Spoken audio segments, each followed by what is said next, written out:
This is section 4.2, part 2, and we're going to continue looking at graphing quadratics. We just looked at graphing quadratic in vertex form. Now we're going to look at graphing a quadratic in intercept form. So we have a new form that we're going to be looking at, and intercept form looks like y equals a times the quantity x minus p times the quantity x minus q. Alright, where a is still going to tell us whether our parabola opens up or down. If a is positive, the parabola opens up. If a is negative, the parabola opens down.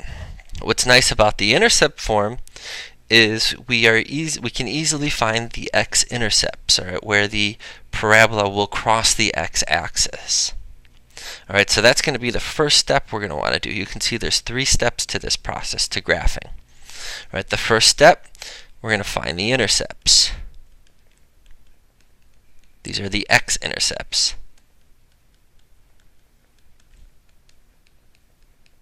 And I'll show you how to do that in a second. Next, we need to find the vertex. So there's going to be a little bit of math involved. It's not as easy as in the previous form where you can just see the vertex because of the form the problem was in. And then lastly, we're going to draw our parabola through the vertex and the intercepts. I'll just simply say draw parabola here. Alright, which is the finishing touches of the graph.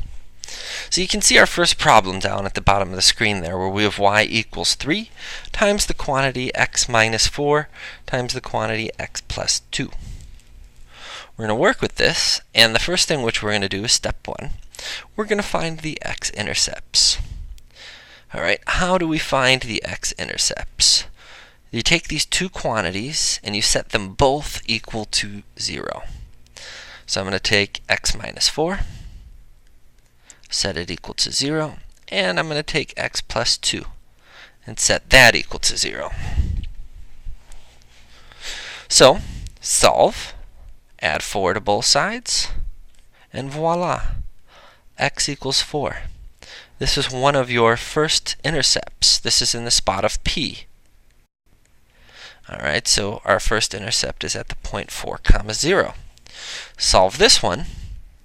We've got minus 2, and we see x equals negative 2. This is in the spot of q in the formula, and we have the next point of negative 2, 0. If you are not understanding where this p and where this q comes from, let me scroll up real quick, and it's from the formula. P, 4 is in the spot of p, 2 is in the spot of q. So we've got x equals 4, 4, 0, x equals negative 2, negative 2, 0. Those are our p and q. Those are our intercepts. Second step is find our vertex. Alright, so the first thing we need to do is find the axis of symmetry. And there's a new formula for this. Axis of symmetry. If you remember, the vertex is always the same distance away from 2 points. So we've got 2 points here. We've got 4 and negative 2 on the x-axis. The vertex is basically going to be the average of these two numbers. Alright, so what you need to do is simply add these two numbers up, divide by 2, and you're going to have the x value of your vertex. Alright, so it's going to be x equals p plus q over 2, where p and q are your x-intercepts. So, for us to find our vertex, we're going to first need to find that x value. That's our axis of symmetry. Our p value was 4. Add that to our q value of negative 2. And we're going to divide by 2, because there's two numbers. We're going to find the average.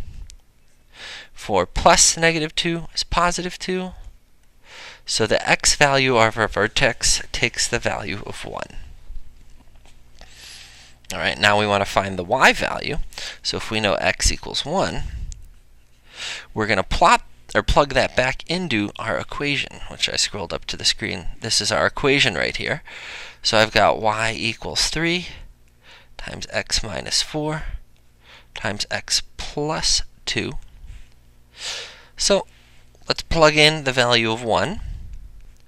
So we've got 3, 1 minus 4, 1 plus 2. That's going to have 3. 1 minus 4 is negative 3. 1 plus 2 is positive 3.